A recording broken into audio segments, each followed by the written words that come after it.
اما بعد فاعوذ باللہ من الشیطان الرجیم بسم اللہ الرحمن الرحیم قال اللہ تبارک و تقدس فی کلامہ المقدس وَإِذَا قُرِئَ الْقُرْآنُ فَاسْتَمِعُوا لَهُ وَأَنصِتُوا لَعَلَّكُمْ تُرْحَمُونَ قال رسول اللہ صلی اللہ تعالی علیہ وسلم لا يؤمن احدكم حتى اكون احب اليه من والده وولده والناس اجمعین۔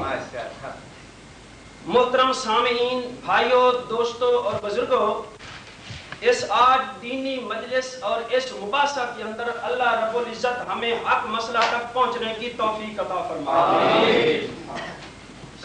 مد مقابل نے یہ لکھ کے دیا تھا کہ پہلے اللہ کا قرآن ہوگا، اس کے بعد جناب محمد مصطفیٰ کا فرمان ہوگا۔ میرے بھائی قاضی صاحب دل کے اندر ان کا احترام رکھتا ہوں بحیثیت عالم دین ہونے کے، مولانا صاحب نے قرآن مقدس کی آیت تو پڑھی ہے لیکن پتہ تھا کہ میرے موقف پر صادق نہیں آتی، مولانا نے قرآن کی آیت کا ترجمہ بھی نہیں کیا۔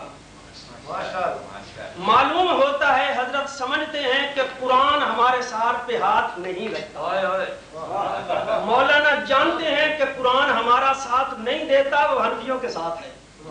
نام تھا پہلے کتاب اللہ پیش کی جائے گی، پھر جناب رسول پاک کا فرمان ہوگا۔ میں قرآن پاک کی جو میں نے آیت پڑھی ہے وَإِذَا قُرِئَ الْقُرْآنُ فَاسْتَمِعُوا لَهُ وَأَنصِتُوا لَعَلَّكُمْ تُرْحَمُونَ، جب قرآن پڑھا جائے وَإِذَا قُرِئَ الْقُرْآنُ فَاسْتَمِعُوا لَهُ، تم نے کان دھرنا ہے توجہ سے، وَأَنصِتُوا، اور اپنے ہونٹ نہیں ہلانے۔ انصت کا معنی ہونٹوں کو بھی حرکت نہیں دینی۔ بخاری جلد 1 صفحہ نمبر 3 کے اوپر موجود ہے کہ انصات ہونٹ ہلانے کے بھی خلاف، انصات ہونٹ ہلانے کے خلاف۔ نمازیں 2 قسم کی ہوتی ہیں میرے بھائی سمجھیں، ایک نماز وہ ہوتی ہے جس کے اندر امام بلند آواز سے قرات کرتا ہے، اور ایک نماز وہ ہوتی ہے جس کے اندر امام ایسا قرات کرتا ہے۔ یہاں اللہ کے قرآن کے اسلوب سے قربان جاؤں، اللہ نے صیغے 2 استعمال کیے۔ فاستمعوا، سنو۔ اللہ کہاں سنے؟ فرمایا جہاں امام اونچی آواز سے پڑھ رہا ہو سنو۔ وانصتوا، اور جہاں امام ایسا پڑھے تم نے ہونٹوں کو حرکت نہیں دینا۔ لا تحرک بہ لسانک لتعجل بہ، اللہ جبریل امین قرآن لے کر آتا ہے، نبی پاک صلی اللہ تعالی علیہ وسلم ساتھ پڑھتے ہیں۔ اللہ فرماتے ہیں جب جبریل پڑھ رہا ہو لا تحرک بہ لسانک، میرے نبی تمہیں زبان ہلانے کی بھی اجازت نہیں۔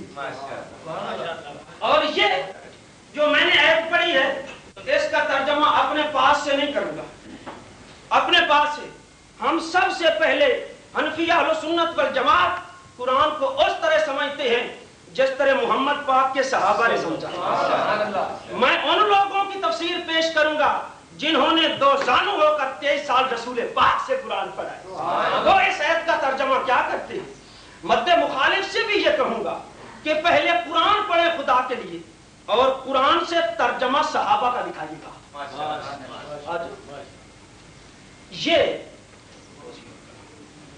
یہ میرے ہاتھ میں تفسیر ابن کثیر ہے، اس کے اندر حضرت عبداللہ ابن مسعود کا فرمان ہے صلی ابن مسعود فسمع ناسا یقرؤون مع الامام، کچھ لوگوں کو دیکھا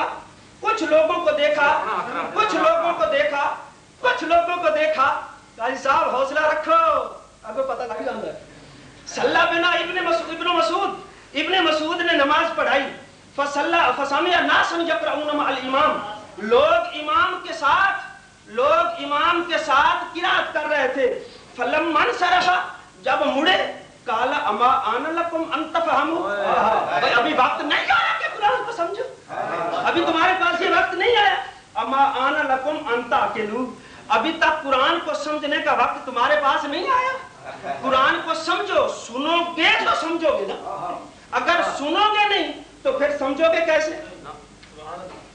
یہ تھی حضرت عبداللہ ابن مسعود رضی اللہ تعالی عنہ۔ اور یاد رکھنا